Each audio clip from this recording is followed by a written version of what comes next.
Nós estamos com Bruno Bianchini Moritz, músico, arranjador, compositor e acordeonista, fundador e regente da Orquestra de Acordeão de Brusque, Santa Catarina, entre outras atividades. É cidadão italiano iure sanguinis e tem diversos prêmios na área depois que sagrou-se campeão no Festival Internacional de Acordeão em 2007. E também participou de Copas Mundiais de Acordeonistas, como em Nova Zelândia, em 2009, a Itália, em 2012. Então, o assunto é acordeão, gaita, sanfona, fisarmônica, como queira chamar, tem diversos nomes esse instrumento, né? Ao sabor da região onde ele é apreciado e tocado. Também fisarmônica, na Itália, fisarmônica. É claro, quando se fala em fisarmônica, tem a assinatura da Scandalia aí, né? É uma marca que representa, o Bruno representa, inclusive, comercialmente no Brasil. Quem no mundo instrumental não sonha com uma Scandalia? Bruno, bom dia. Seria demais dizer que a Scandalia é a Ferrari dos acordeões? Olá, obrigado mais uma vez pelo convite. Eu acho que não. Eu acho que não seria não, por conta, primeiro, da sonoridade e depois, uma das coisas que a Scandalia prima muito é o design. E principalmente quando a gente fala de design italiano, talvez a gente esteja falando de um dos melhores designers, dos melhores designers do mundo, né? Design e também som, qualidade, não? Claro, claro, sem dúvida, né? Inclusive, até porque a Itália é o lar do acordeão, como a gente chama, acordeão moderno, né? O nosso acordeão que é o contemporâneo que a gente vê hoje em dia. Então, as principais modificações e melhorias foram feitas na Itália, né? Para esse instrumento que a gente vê na mão de muitos artistas hoje em dia. Conta aí como é que foi o teu primeiro namoro aí com a Scandalia. Como é que nasceu essa... Eu comecei a tocar acordeão muito cedo. Com 4 anos, eu já estava tocando as primeiras musiquinhas no acordeãozinho bem pequenininho. Em Blumenau existia a fábrica da Hering, né? Que produzia também acordeões menores e tudo mais, e eu comecei nesse acordeãozinho. Era um acordeãozinho de pouco mais de uns 20 centímetros, assim, de 8 baixos apenas. E eu tinha um tio, que já é falecido hoje em dia, infelizmente, o tio Ico, que ele comprou, na época, na década de 80, uma Scandalia em São Paulo.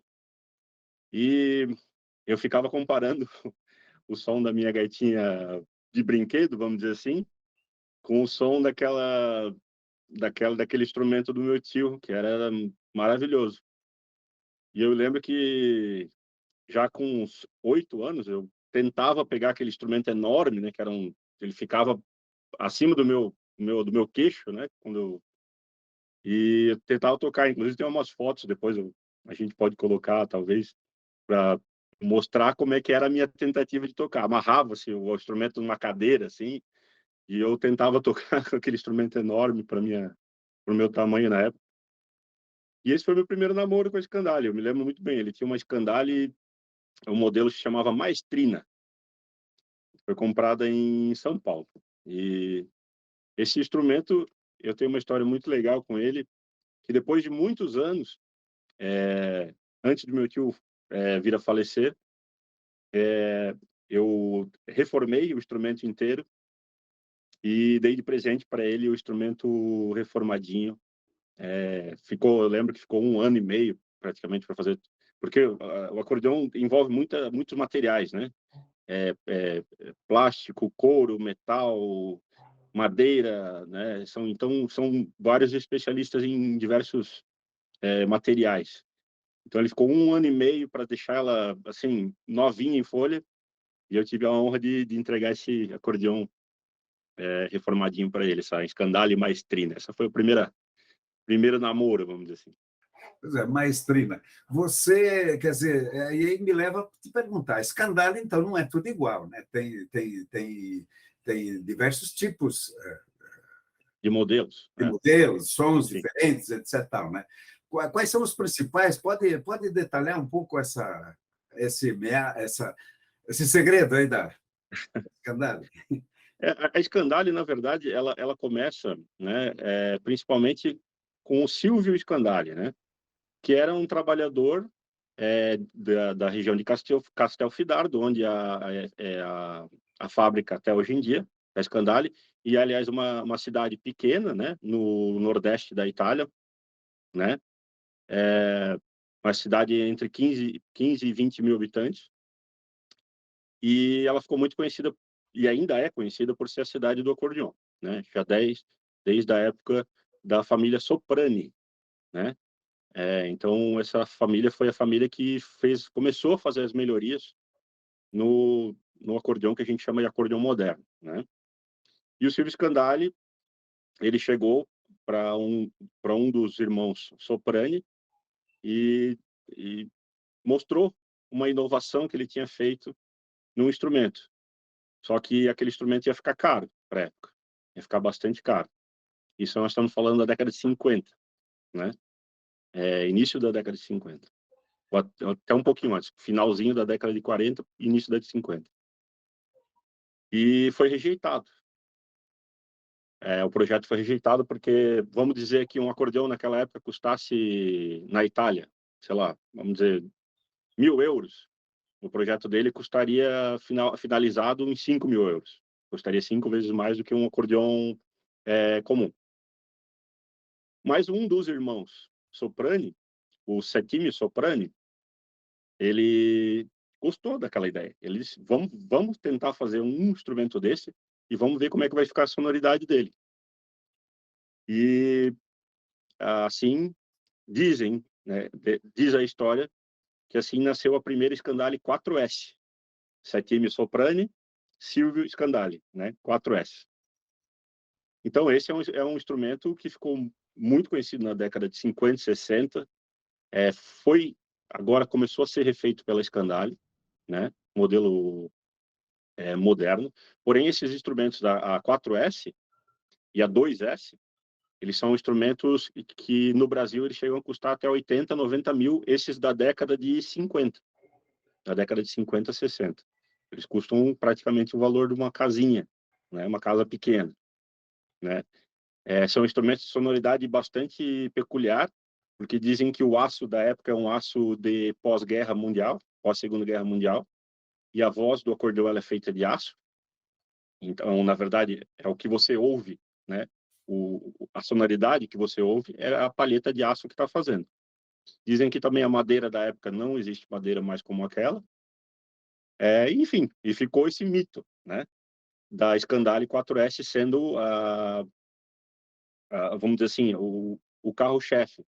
Mas dentro da Scandale existe também um outro modelo chamado Super Sexta, que é o campeão de venda de todos os tempos, né? E desde que começou a ser produzido, nunca deixou de ser produzido até hoje. Ele é produzido, e inclusive com o mesmo design da primeira produção. Um design tão bonito que ele se tornou tradicional entre os acordeonistas e até mesmo para os acordeonistas que não conhecem, ou para as pessoas que não conhecem, elas olham para uma Scandale Super Sexta e dizem: essa é a Scandale. Esse é o modelo da Scandale. Então, a Super Sexta, apesar da 4S ser o início, a Super Sexta ficou um produto muito, muito mais conhecido, né? Poxa, é um instrumento fabricado artesanalmente, não, ou é linha industrial? Hoje em dia, existe a tal da linha de produção. Porém, todas as etapas são artesanais, né? Porque vamos dizer assim, quando começa a ser talhada a madeira para fazer as partes como a caixa de ressonância, a parte dos baixos, que vamos dizer assim, essa parte que eu estou falando seria como se fosse a carroceria, né, de um carro, né, o chassi e a carroceria de um carro. Então, a partir dali, ela talhada, né, feita. Hoje em dia, boa parte desse trabalho feito com máquinas, né, máquinas 3D, né, mas não deixa de ter o arremate final do artesão, né. Mas um processo assim que depois dessa parte de madeira, vem o processo de reforço, que é o que a gente chama das cores do instrumento, né? Vem a parte de colocação dos castelos, das vozes, das teclas, dos baixos. Por exemplo, só os baixos, um artesão com bastante experiência, geralmente num acordeão de 120 baixos, que são aqueles botãozinhos que ficam, né, na mão esquerda, né? Um artesão com bastante experiência, ele leva um dia e meio para montar só a parte de armação, de mecânica dos baixos. Então, assim, tem a parte automatizada hoje em dia, né? Que é a parte, vamos dizer assim, que é menos necessária ter uma pessoa ali se desgastando, mas muito dele ainda é manual. E quanto mais manual, eu acredito que melhora o instrumento. Inclusive, as vozes, né, as palhetas que eu comentei antes, as palhetas de aço, essas existe um processo industrial, um processo de maquinário para fazê-las. Porém, as vozes que artesanais, elas custam geralmente o dobro de tempo para fazer e também custam, às vezes, o quádruplo do preço para colocar no instrumento. Muito do instrumento, o motor do instrumento, vamos dizer assim, o motor do carro, seriam as vozes, essas feitas de maneira totalmente artesanais, na Itália, chamadas de artigiani, as palhetas famosas artigiani. Moritz, você falou aí numa pequena fortuna de 80, 90 mil reais. Você tem ideia do mercado, de quantos no Brasil, quantitativamente, qualitativamente, quem é o aficionado da escandalha aqui no Brasil, por exemplo? Olha, todo acordeonista que começa a tocar mais profissionalmente, eu tenho certeza que ele vai querer um instrumento da Escandalha. Porque a gente vê o interesse de muitos assim, eu tenho um acordeão da marca tal, eu queria saber se eu der esse instrumento de entrada, quanto é que ficaria uma Escandalha. Então, eu sempre falo, vamos dizer assim, o motorista ele não vai comprar uma Ferrari como seu primeiro carro, mas ele, sei lá, ele vai comprar uma BMW, daí ele vai trocar de BMW para uma cima até a hora que ele vai dizer, não, beleza, eu vou de Ferrari, né? O sonho é escandalha. O sonho continua sendo a Scandale. Apesar de que as vendas, né, com essa alta do euro dos últimos anos, ela deu uma queda, obviamente, mas ainda existe um mercado interno de instrumentos seminovos muito grande, né? Apesar de que também agora, com a retomada de shows, pós-pandemia e tudo mais, o mercado começou a estabelecer um pouquinho melhor de novo. Você certamente recebe pedidos. Como é que alguém que, por exemplo, tem esse sonho de ter um escândalo, como é que é a compra? Como é que tem que importar isso aí? Como é que isso funciona? Isso. Hoje em dia a gente tem a facilidade de a Scandale ter abrido no Brasil a Scandale Brasil, né? Então se tornou mais fácil, né, de a gente fazer as negociações e até às vezes possivelmente desses instrumentos mais tradicionais até terem estoque no Brasil, apesar de que o estoque do Brasil é pequeno porque está tendo uma demanda muito grande de compra do instrumento, principalmente na Ásia, principalmente na China. Então, a Scandale tem exportado da Itália bastante para a China, né? O mercado lá é gigante, como a gente sabe, né? Para tudo, né? E, enfim, no Brasil, eu tento atender cada cliente como aquele que estivesse realizando o sonho da sua vida. Então, não é simplesmente dizer assim, eu quero comprar o modelo tal, mas espera aí, que cor que você quer o teclado? Que cor que você quer o baixo? É, é, demora um pouquinho mais, mas vale a pena, porque você vai ter o instrumento do jeito que você quer. Você quer voz artesanal? Alguns instrumentos a gente não vende sem voz artesanal, que é a melhor que tem, né? Que é a melhor de melhor qualidade. Mas tem outros modelos que eles podem fazer o instrumento que com uma voz que é metade artesanal, metade maquinário. né? Tem várias coisas, a cor do instrumento, que é o instrumento preto clássico, que é o instrumento branco, que é instrumento perolado, enfim, tem várias coisas, né? Que é com 120 baixos tamanho standard, 120 baixos tamanho reduzido, né? O pessoal, geralmente, que tem um pouco menos de estatura, pega um instrumento reduzido, porque vai ter mais conforto para tocar, né? Ou mesmo quem gosta de tocar e mais não quer ficar carregando muito peso, também, a Scandale também está resolvendo esse problema, lançando uma linha chamada Air, né? Que é uma linha muito mais leve. Inclusive, eu tenho tocado com esses instrumentos. Para mim, tem ajudado bastante e sem perder nem um pouco a qualidade, né? Então, isso aí tem ajudado bastante.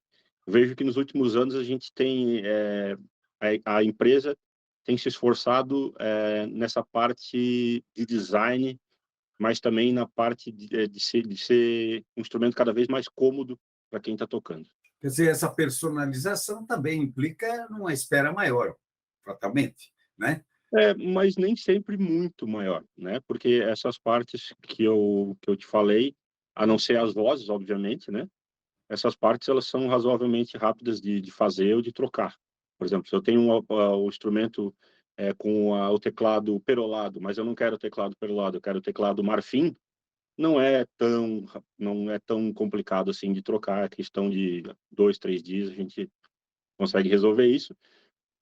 O grande problema de sempre, que fatalmente acontece não só com o acordeão, mas qualquer instrumento que venha de fora, é a importação. Mesmo fazendo tudo certinho, mesmo fazendo a papelada toda bonitinha, apesar de ter também a empresa, a Scandale Brasil, a gente nunca sabe o que e quanto tempo vai ficar esse instrumento parado, né? Então, assim, a nossa imprevisibilidade acarreta mais nisso, apesar de que nos últimos anos a gente não tem tido grandes problemas, assim, nada assim fora do esperado. Certo, Bruno, você tocou, eu vi você tocar lá numa reunião que teve o Comites em Brusque recentemente, uma Scandale maravilhosa, branca. Aquela se classifica em que classe dessas que você falou aí? Eu já vou até aproveitar para te mostrar aqui, para mostrar para o público, né? Que eu tô com ela aqui do meu ladinho. Então já Ótimo, vou te pedir uma licença aqui. Bom, esse aqui é o instrumento que eu toquei lá naquele dia, né? certo, É certo. uma Candale Air Sexta, é aquela linha Air, né? Que eu já falei, que ela tem essa tampa, que eles chamam a tampa da aranha, né? Ela tem um design meio teia de aranha, assim. E ele é um instrumento já feito para ser mais leve, né? Instrumento feito para ser mais cômodo, né? Ela pesa, apesar de pesar pouco, deixa eu deixar ela um pouquinho de lado. Eu pensei que você ia tirar uns acordes aí. Já podemos fazer isso. Tá, eu queria te perguntar também, eu não sei se você concluiu o que ia dizer, mas eu ia te perguntar o seguinte: é, a Scandale, pelo que eu percebi, ela tem uso tanto nos clássicos, pessoal, uma música mais erudita, mais clássica, e também nos populares, inclusive sertanejos, né? Sim, sem dúvida. Sem É, dúvida. é amplo esse mercado. Onde é que ela mais prevalece? Eu acredito que isso depende muito do país, né? Por exemplo, na Europa, de uma maneira geral, existe muito o mercado de música clássica pro acordeon, né? Mas também existem o mercado de música popular, assim como no Brasil muito mais popular, né? Do que clássico, é. Mas de uma maneira geral no Brasil muito no sertanejo e também na questão da música regional no sul, nas bandas de música gaúcha e nordeste nas bandas de forró de uma maneira geral, né? Mas é um instrumento que como ele assim, ele não tem vamos dizer assim, ele na história, ele foi o substituto do piano muitas vezes, porque se a gente contar que é muito mais fácil carregar um acordeão do que um piano, E mesmo nas épocas em que se faziam os bailes que não tinham luz elétrica, não tinha como você carregar um órgão ou um teclado elétrico, eletrônico, como a gente tem hoje em dia. Então, ele se perpetra em diversos níveis da sociedade, principalmente nessa formação da música na sociedade, né? Nas igrejas, nos bailes, à frente de orquestras, à frente de bandas, por exemplo, aqui em Santa Catarina, nas bandinhas alemãs, nos núcleos onde a gente tem, por exemplo, um coral, mas não tem um piano, leva um acordeão, né? Que dá para fazer a separação das vozes através das vozes do acordeão. Então, é um instrumento razoavelmente fácil de carregar, né? Então, é difícil a gente achar no mundo uma civilização que não tenha algum instrumento típico de fole e de fácil carregamento. Eu acredito que, pelas minhas pesquisas, mais, ah, mais os que não têm ainda são as tribos africanas, algumas delas que foram colonizadas por europeus têm, né? E eu fiquei muito impressionado quando eu fui para a China em 2009, na Copa Mundial, que lá o ensino do acordeão assim, é uma verdadeira loucura. As crianças de 6, 7 anos na sala, 40, 50 crianças, todas elas com seu acordeãozinho e tocando junto com o professor. Assim, é bastante ensinado lá o acordeão. Eu não fazia ideia, eu achava que a China tinha uma música um pouco mais restrita, né, ao sistema pentatônico, mas não, eles estão realmente investindo bastante nesse ensino na educação musical e na música do Ocidente. Isso me faz lembrar, eu tive lendo alguma coisa esses dias sobre a origem da fisarmônica, gaita, sanfona. Ela é chinesa, né? O Jurássico é chinês, né? Foi desenvolvido É, depois, não é isso? na verdade, o Cheng, né, que é um instrumento chinês, ele é o pai, na verdade, de todos os instrumentos que têm palheta. Então, saxofone, clarinete, o acordeão que tem palheta, o boé, todos esses instrumentos que funcionam com palheta, eles vão ter a sua origem principal no Cheng, né? Mas o acordeão em si, eu acredito que não a origem sonora dele, mas a origem mecânica dele vem principalmente das gaitas, aquelas gaitas que é de botão, né? As gaitas diatônicas, né?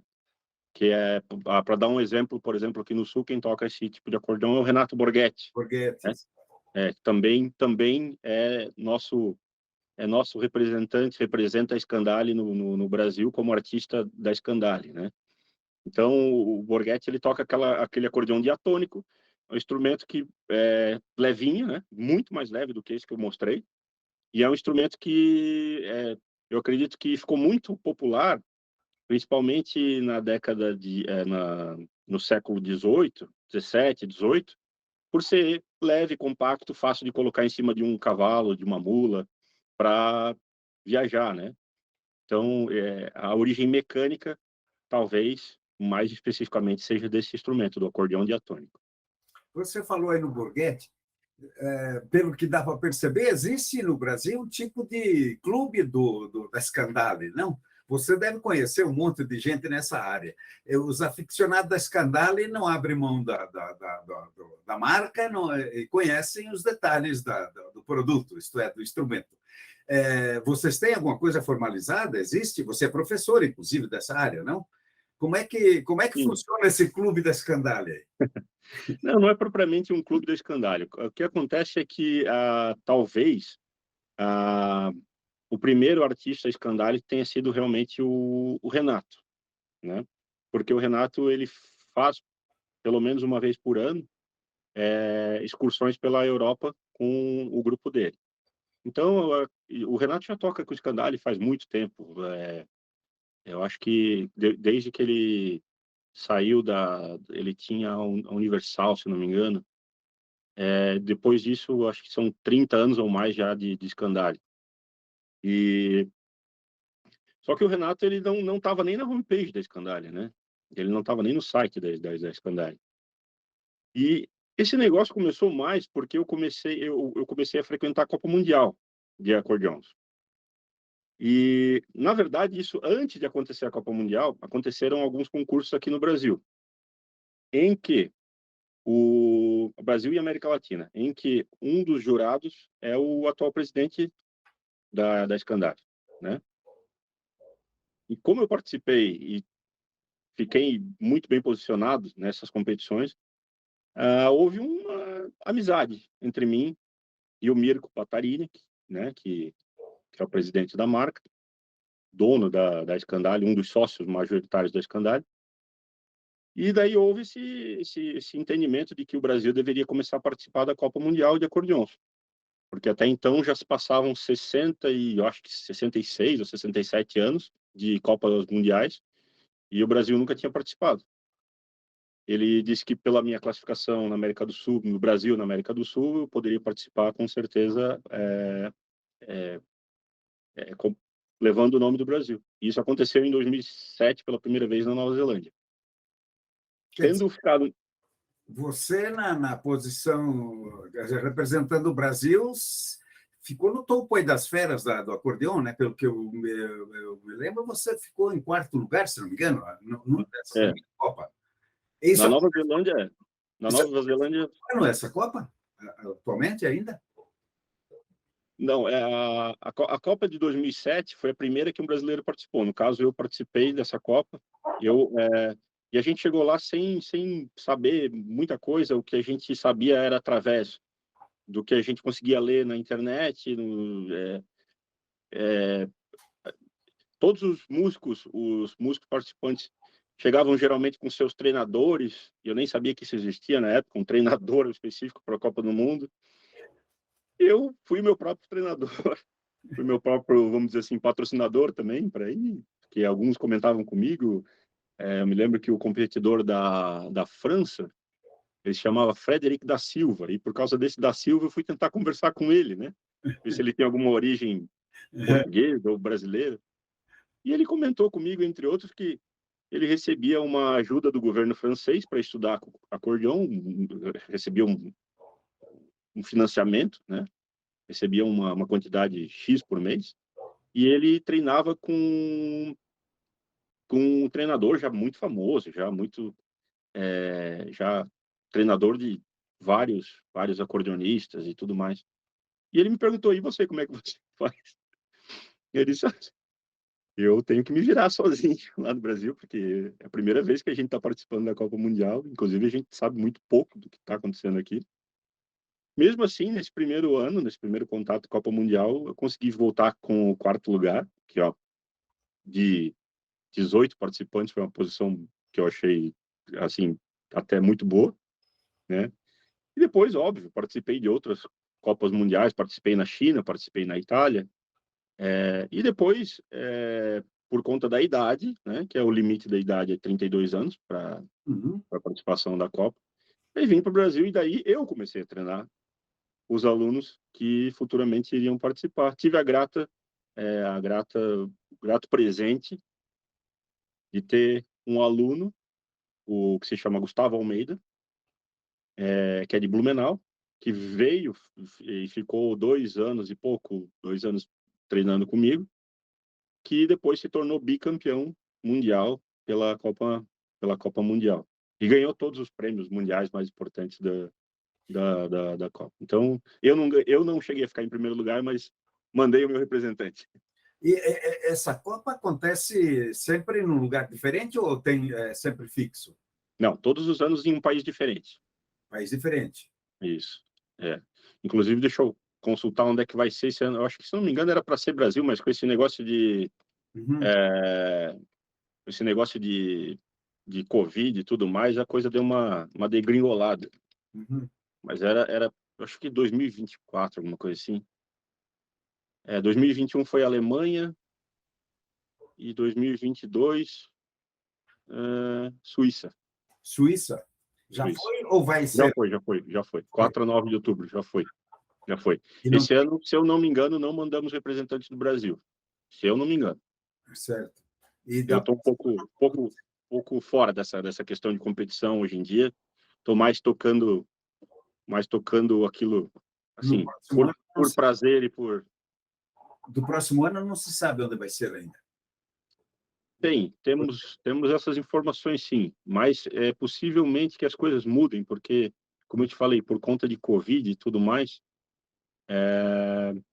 essas coisas podem mudar, assim, de maneira que a gente não sabe. Mas eles geralmente eles fazem um encontro na metade do ano, ou ali por abril, né? Que é o encontro de todas as jurias mundiais, e depois eles fazem para já ver 2, 3 anos ou até 4 anos para frente onde é que vai ser a Copa Mundial, O né? Bruno, e a participação é intensa? Tem muita gente que participa do mundo inteiro? Bastante, bastante. É bastante, mas varia muito de ano a ano e de país a país. Uhum. Por exemplo, na Nova Zelândia foram bastante competidores. Agora, por exemplo, se eu comparar com a Itália, Nova Zelândia foi 2007, Itália foi 2011, não, 2012. E, assim, óbvio, a Itália no centro da Europa atrai muito mais gente do que a Nova Zelândia. Mas China, por exemplo, China teve muito competidor. Agora depende muito do país sede e como ele se esforça para atrair, né, os competidores. Normalmente, os países oferecem a passagem e hospedagem como uma forma de incentivo. E outros países oferecem os prêmios principais, né? Os prêmios das primeiro, segundo, terceiro lugar, também como incentivo. Eu acredito que, na verdade, no final das contas, a competição é muito importante, mas o mais importante é esse contato que a gente tem com outros países, com outros competidores. Talvez ganhar não seja a coisa mais importante, mas sim participar e poder trazer, principalmente para o Brasil, informações importantes sobre o que está acontecendo nesse mundo, que, querendo ou não, ali é como se fosse a Fórmula 1 do acordeão. Tudo que tem de mais novo, é, tudo que tem de mais moderno e daquilo que está funcionando no mundo tá nessa competição. O Bruno, o Mario Zan, que foi um grande acordeonista, italiano, inclusive, que não Sim. italiano de nascimento, ele não chegou a conhecer a Scandale, né? Não, Marizan chegou. É que o Marizan ficou muito conhecido por aquele tipo de acordeão que ele tocava, né? Que era um acordeão um pouco mais rústico, um acordeão da década de 50, 40 até, na verdade, né? E ele ficou famoso por carregar aquele tipo de acordeão, né? Então, eu acho que é mais uma questão de, de, de como eu vou aparecer na mídia, como eu vou aparecer na capa dos discos. E ele ficou mais conhecido aí por esses acordeões mais antigos, Mais antigos, né? É. tipo Todeschini, por exemplo, que desapareceu do mercado. A Todeschini era um acordeão feito aqui, né, no Brasil, no Rio Grande do Sul. Ela desapareceu por conta de um incêndio, né? E até hoje em dia a Todeschini existe como fábrica, mas é fábrica de móveis, né? Se não me engano, fábrica de cozinhas, né? Até na mesma cidade, se não me engano, é Bento Gonçalves ou Caxias, não me recordo de certeza agora. Mas até mais antigo até. O instrumento do Marizão é até mais antigo. Ele é um instrumento mais rústico mesmo, né? Sem troca de registro, enfim, eu acredito que era mais pela situação da exposição, de como ele queria ser conhecido. Ou eles viam aquele tipo de acordeão já, opa, esse aqui é o Marizan. A saída do mercado da Todeschini, você atribui a quê? Você disse que em É, função do prim, incêndio. primeiro a gente tinha, por exemplo, na década de 80, no início da década de 80, a gente ainda tinha cerca de 30 fábricas de acordeão no Brasil, né? É, Na década de 90, nenhuma. Ou seja, em 10 anos, todas as fábricas sumiram. Por quê? Muito por conta do teclado eletrônico, que entrou no mercado, né? E muita gente achou que aquilo ali seria um substituto do acordeão. Realmente, o acordeão, nessa época, ele morreu. Ele sumiu do mapa. Eu me lembro que eu tocava acordeão nessa época e era difícil encontrar outros acordeonistas, porque todo mundo todo mundo não, mas boa parte dos músicos que tocavam acordeon disseram, pô, para que eu vou ficar me esforçando se agora tem um negócio, um teclado eletrônico que ele já faz a bateria, já faz o baixo, já é uma banda completa, para que eu vou, né? Para que eu vou ficar abrindo e fechando fole?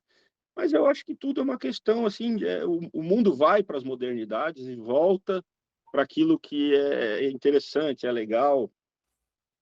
Veja que depois desse desinteresse que fecharam todas as fábricas, e no caso da Todeskine eles ainda tiveram o azar de ter um incêndio na fábrica, né, que parece que foi bastante grande esse incêndio.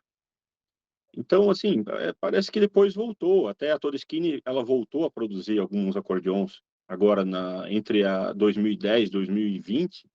Eles voltaram com uma produção pequena, com uma outra pessoa produzindo, mas com a marca da Todeskine, né? Mas é muito difícil. O acordeão é um instrumento muito complicado de se fazer. Ele, como eu te falei, a pessoa tem que lidar com muitos materiais. E não dá para lidar com esses materiais mais ou menos, né? Tem que pegar um bom marceneiro, um cara que entenda muito de metal, de aço, né, principalmente. Tem que pegar um bom coreiro, né?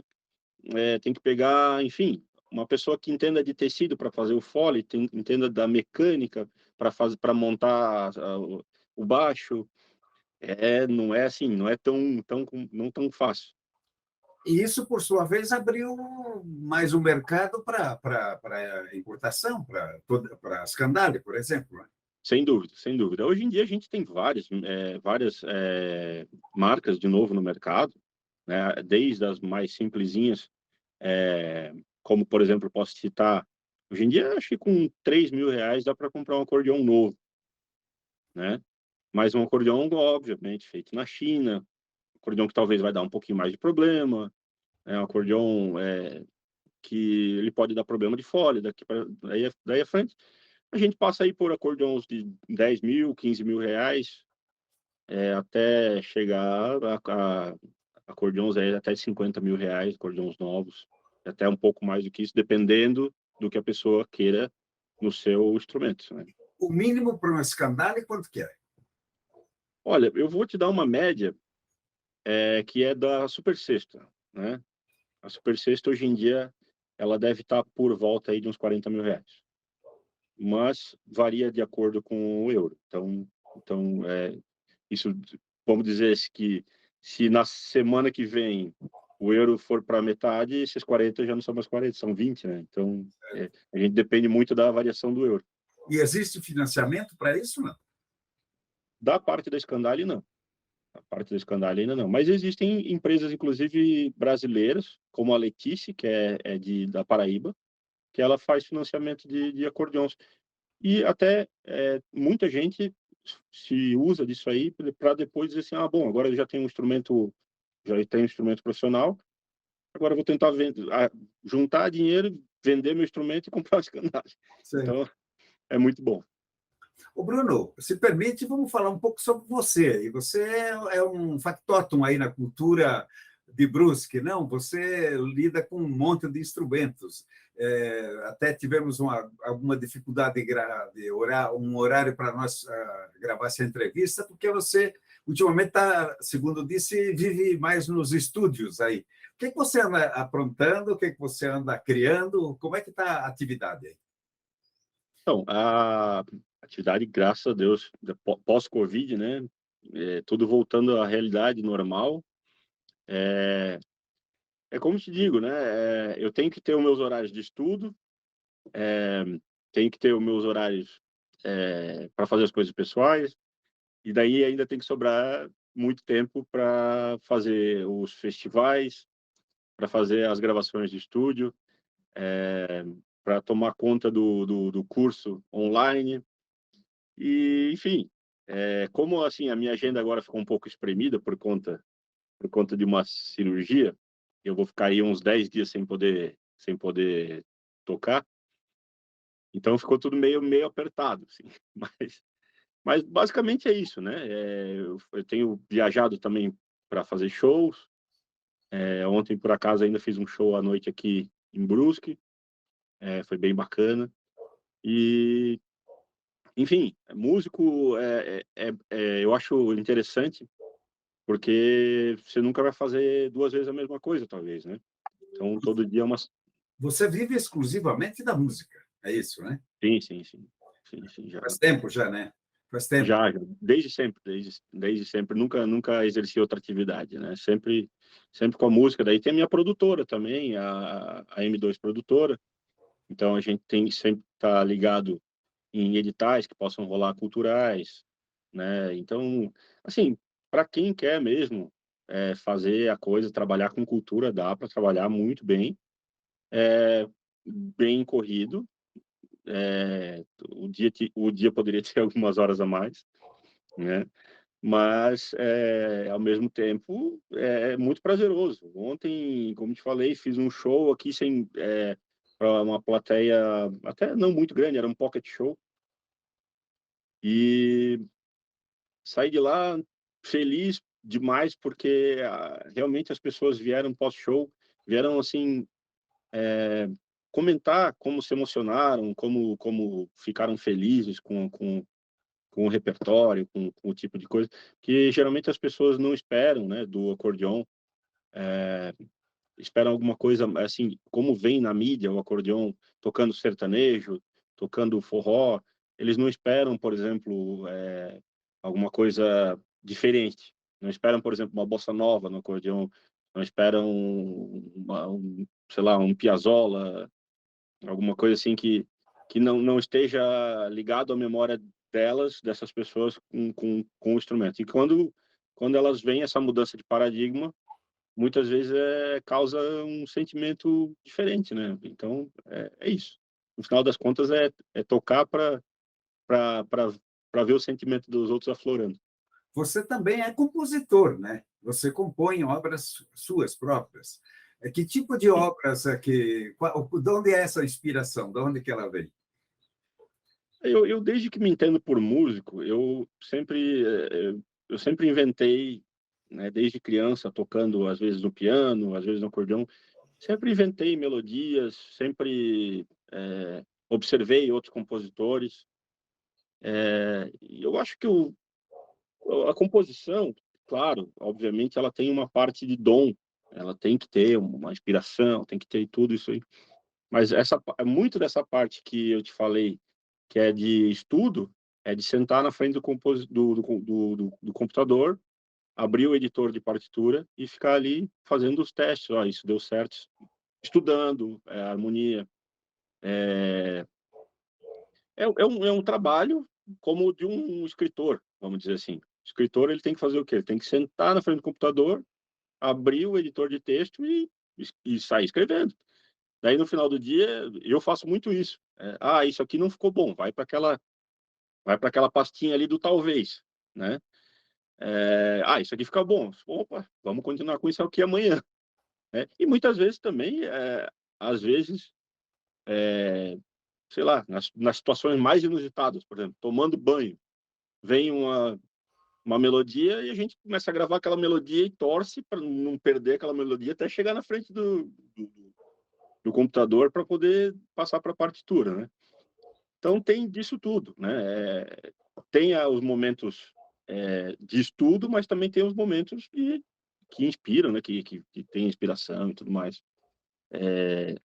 Mas eu reforço, a parte de estudo, ela ajuda muito para quando você tiver aquele momento de inspiração, porque você tem que estar preparado para escrever qualquer coisa que vem na sua cabeça, de preferência de maneira rápida. Então, a a partitura é bom para isso, né.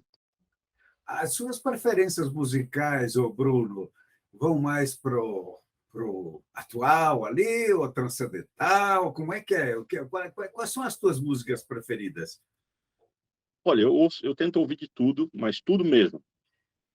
E eu ouço, obviamente, mais o que me agrada, que é a parte instrumental brasileira, mas, assim, eu tento procurar bons músicos, eu tento procurar, bons músicos para ouvir, aquele músico que vai além do trivial, que vai além do óbvio, né, porque, assim, tem muitas coisas que são repetidas tantas vezes, que talvez as pessoas que não trabalhem com música elas não percebem. E aquilo ali talvez até faz bem pro ouvido delas, porque é cômodo, é gostoso de ouvir alguma coisa que a gente já internalizou. Mas para o músico profissional, o gostoso mesmo é ouvir alguma coisa fora do trivial, fora do que toca muito no mercado, vamos dizer assim. Então eu procuro sempre ouvir músicos melhores do que eu, que tem aos montes, graças a Deus. Procuro também me ouvir muitas vezes, porque eu quando tinha, por exemplo, 20 anos, eu sempre fui muito fã do Sivuca, que foi um grande acordeonista paraibano, né? Reconhecido mundialmente, que tocava também boa parte do meu apreço pela escandalha, porque o Sivuca sempre tocou com escandalha, né? Então assim, eu com 20 anos eu tocava todas as músicas do Sivuca, todos os discos, todas as e eu tocava e eu às vezes me gravava e eu não me ouvia tocando, eu ouvia o Sivuca tocando. As interpretações, as né, as intenções musicais eram muito parecidas, porque o que que a gente é? A gente é aquilo que a gente ouve musicalmente, né? Então, quanto mais você ouvir uma coisa, mais você vai internalizar aquilo ali e mais você vai exteriorizar aquilo ali também. E eu comecei a pensar que eu não podia tocar igual o Sivuca, porque o Sivuca já tinha um Sivuca, não precisa de dois.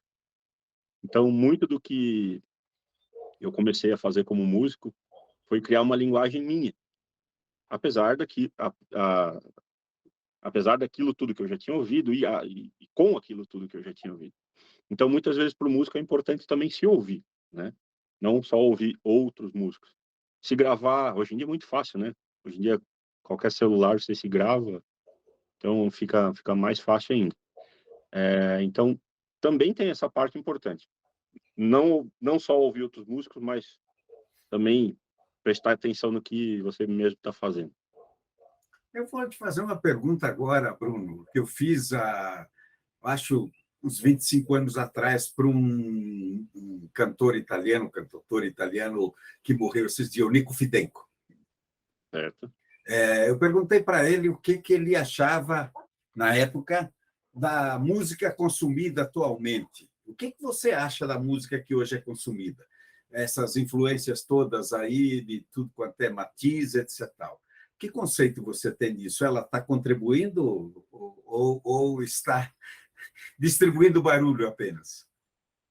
Olha, enquanto sociedade, a gente observa, eu observo,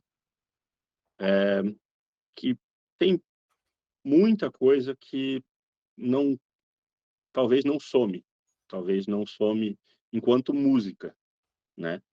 Deixo para lá a parte, deixo de lado a parte de letra e de poesia, certo? Mas também, por outro lado, eu estou falando daquilo que está tocando geralmente nas mídias, né? Mas, por outro lado, aquilo que não está tocando nas mídias está sendo muito mais sendo feito do que jamais foi feito. Se a gente procurar direitinho, cada cidade tem um bom compositor, pelo menos um. Então, eu vejo no meu entorno aqui em Brusque grandes compositores, Itajaí, Blumenau, Balneário Camboriú, Gaspar, todas essas cidades têm bons músicos e bons compositores. Florianópolis, um grande centro. Eu tenho viajado muito o estado de Santa Catarina, em todos esses estados tenho tido contato com músicos das cidades e tenho visto que a gente tem sim muita coisa boa sendo feita. Por uma questão comercial, talvez essas coisas boas que estão sendo feitas não estão chegando onde deveriam chegar. Mas daí é uma questão de comércio, né? E daí a minha opinião pouco importa quanto a isso.